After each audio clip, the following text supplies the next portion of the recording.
కుస్తీ కళ్యాణి సోమవారం నుండి శనివారం వరకు సాయంత్రం 6:30 మన సంజమినిలో. సార్ సారీ, నేను మీకు ఒక విషయం చెప్పాలి. ఏమైంది? ఏం లేదు మాధవ, మా సిఐ గారికి ఎవరో మీరు సుహాసిని అనే వారి మీద కంప్లైంట్ ఇచ్చారంట కదా, కనపడట్లేదని. అవును. అంటే మా సిఐ గారు మాట్లాడుతుంటే నేను విన్నాను. మళ్ళీ మీరు అతన్ని అడగండి, ఏదో డెడ్ బాడీ అది ఇది అంటున్నారు.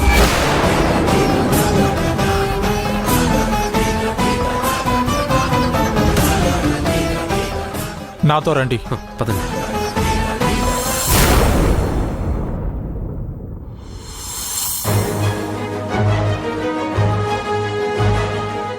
మాధవ్ స్టేషన్కి వెళ్ళాడు. ఏం జరుగుతుందో కనీసం ఫోన్ కూడా చేయలేదు. ఫోన్ చేసి ఇన్ఫర్మేషన్ ఇవ్వాలి కదా. ఛా,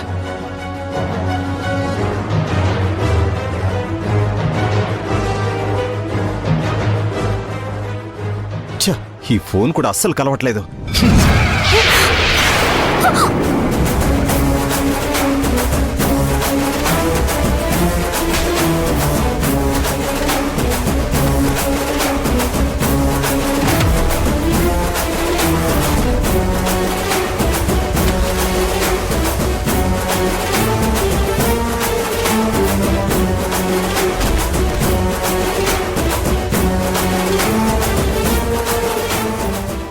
ఏంటి రాఘవా, ఏమైంది?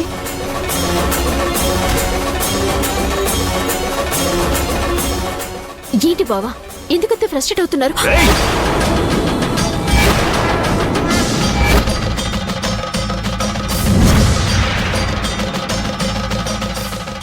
ఏంటి బావా, ఎందుకంత ఫ్రస్ట్రేట్ అవుతున్నావు? ఎవరి మీద అంత కోపం చూపిస్తున్నారు? అలేఖ్య, వాడేదో చిరాకులో ఉన్నాడు. నువ్వెందుకు మధ్యలో మాట్లాడుతున్నావు? ఏంటదినా? మనిషి నిదానంగా ఉండొచ్చు కదా. అవతలి వాళ్ళు ఫోన్ ఎత్తకపోతే ఫోన్ విసిరేయడమేనా, నేలకేసి కొట్టడమేనా?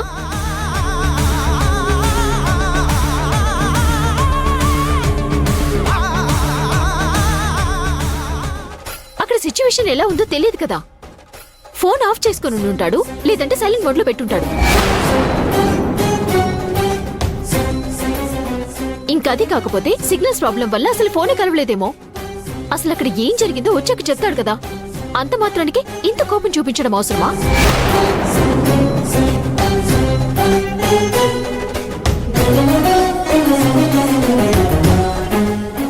అలైక్య, నువ్వు మాట్లాడకు.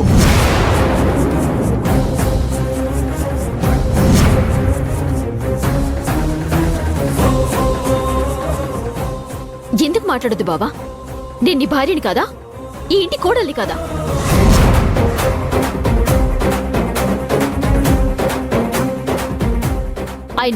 ఆయన దానికి కాని దానికి ప్రతి చిన్న విషయానికి ఇలా బిహేవ్ చేస్తూ ఉంటే నాకు మాత్రం భయం వేదా? ఎందుకు మాట్లాడకూడదు? అలేఖ్య, వాడేదో కోపంలో ఉన్నాడు. ఆ చెప్పేదేదో నువ్వు అంతే కూల్గా చెప్పొచ్చు కదా. ఎందుకు నువ్వు కూడా నిప్పులో ఒప్పేసినట్టు చిటపటలాడుతూ మాట్లాడుతున్నావు? అంటే బావ ఏ రకంగా బిహేవ్ చేసినా కానీ పర్వాలేదా? నేను ఉన్నది ఉన్నట్టుగా మాట్లాడితే నేను నిప్పులో ఉప్పు వేసినట్టు, పుండు మీద కారం చల్లినట్టు. ఎలా ఉన్నాయి నా మాటలు?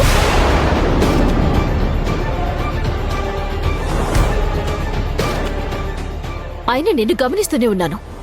ఆ సుహాసిని ఇంట్లో నుంచి వెళ్ళినప్పటి నుంచి ఇంట్లో వాళ్ళందరూ కూడా ఎవరో ఈ ఇంట్లో చచ్చిపోతే గనక కామ్గా ఎలా అయితే ఉంటారో అలాగే ఉంటున్నారు.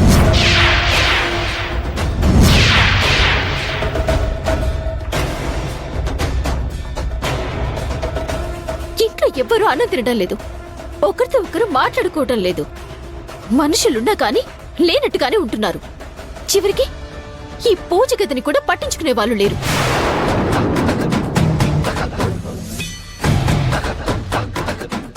అసలు ఏం జరుగుతోంది ఇక్కడ? ఓహో, ఆ సుహాసిని ఇంట్లో నుంచి బయటికి పంపించానని మీ అందరికి బాధగా ఉందా? ఎందుకమ్మా? సుహాసిని లేదు కదా ఇక్కడ. ఇక్కడి నుంచి వెళ్ళిపోయిన మనిషి గురించి మాట్లాడడం పద్ధతేనా?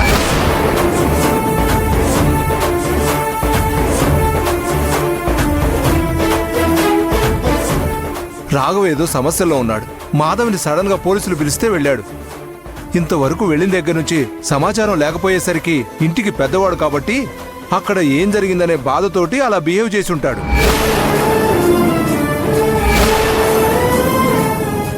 దానికి గొడవ పడితే ఎలా? నువ్వు ప్రతి దానికి చీటికి మాటికి గొడవ పడకు.